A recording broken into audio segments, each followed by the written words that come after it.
Hello YouTube, it's P+7 on Twitter and YouTube, purplebutterfly-P+.blogspot.com, and people elsewhere on the internet.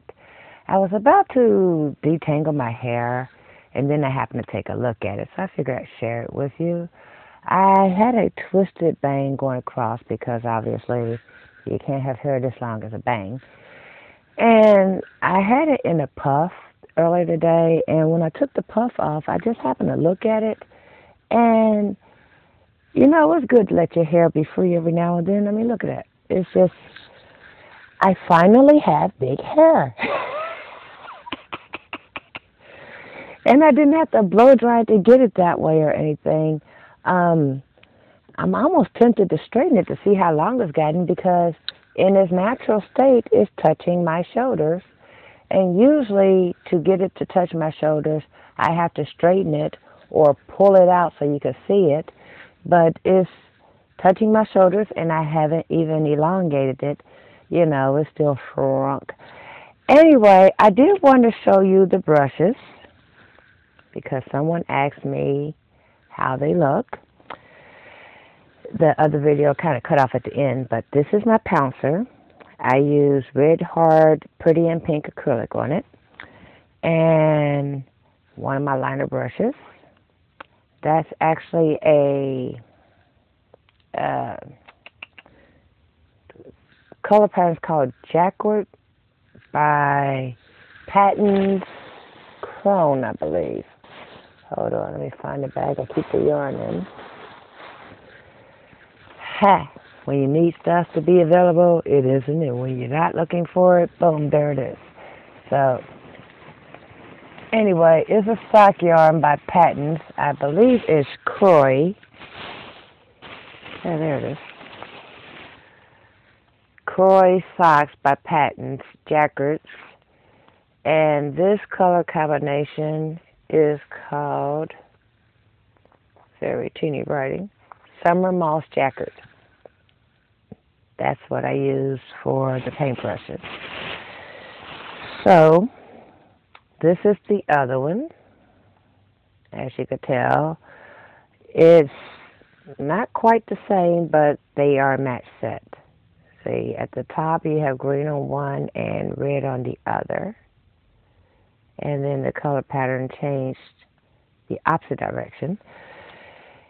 And then one of my liner brushes, this is actually from a different set, but now no one will know that because of this technique. It's got a slight color variation in the center there.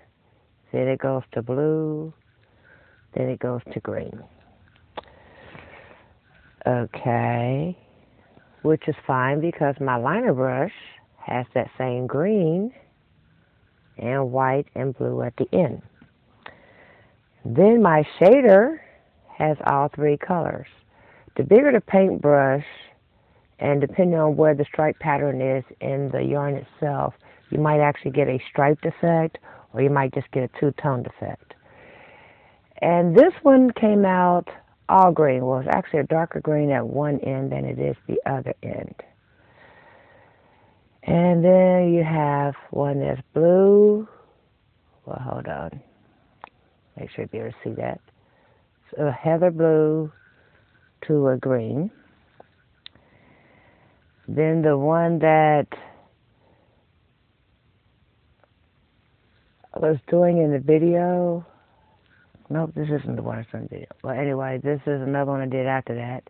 It has a blue and white stripe at the end to red to green. Then this one started out blue, ended up green. And then we have this one, because it's the stripy part of the sock yarn, it came out variated in a solid blue and a striped blue. And that kind of correlates this one, this one, this one, all together. So now if someone looked at it disjointedly, they would think that was a set, but the rest of the colors make the rest of them kind of blend in. So you could tell it's a match set with the exception of the pink pouncer rather. I keep wanting to call it pounder because that's how I use it. Pound it onto whatever. But at one point in time or another, I may or may not correlate the pink pouncer with, more of the same yarn. But in the meantime, that remains to be seen. So now my brushes are completely restored handle-wise to actually a better condition than when I bought it. And since I've maintained my bristles, I always wash them directly after using. If any paint is starting to dry, or glue if I use it for that purpose, they get cleaned immediately so they all stay nice and soft. Let's see. This brush is 10 years old. This brush is 11 years old. The liners are relatively new, and some of the shaders are only 2 years old, but they're all that soft. Look at her. Because I take care of my brushes. So as long as you take care of your brushes, then when the paint falls off the handle after 10 years or so, just wind it with some yarn and some glue and maybe a little paint, and you're good to go. People always say how certain things are very expensive, like craft hobbies, oh, the knit needles cost too much money, blah, blah, blah. But if you think about it, if you're buying something that you're going to maintain and take care of, you're investing in it that one time. The rest is just gravy. Once a year I give my knit needles a knitting bath. In other words, I take some boiling water with some regular dish soap. I pounce them all in there, swish it around. I actually have a container I use just for that purpose. Then I rinse them. And they're good to go for another year. That keeps any residuals, oils, sticky stuff, dust, or whatever from accumulating on my needles. That way, if I decide to grab a pair of size 6 and some new yarn and work on a project, and I haven't used a size 6 in 2 or 3 years or whatever because I was using a size 5 or a size 9, those needles are good to go. The yarn will slide and slip smoothly because there's no sticky residuals from the last time I handled them, and the fingerprints got all dusty and all that stuff. So as long as you maintain your supplies will last you a lifetime. Those paint brushes, most of them have a wooden handle. One of them have a plastic handle. The bristles on each of them are just as good now as they were when they were brand new.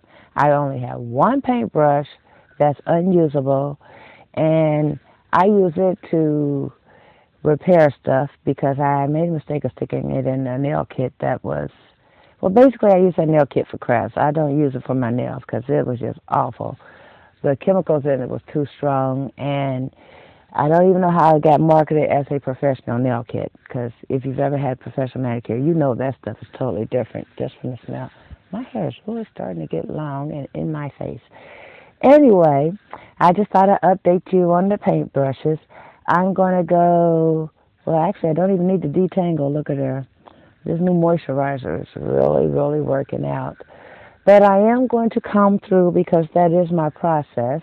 And then I'm going to throw some bentonite clay on there, wash my scalp, wash my hair, maybe do a twist out or whatever. And y'all stay blessed. This is People of 7. Bye now.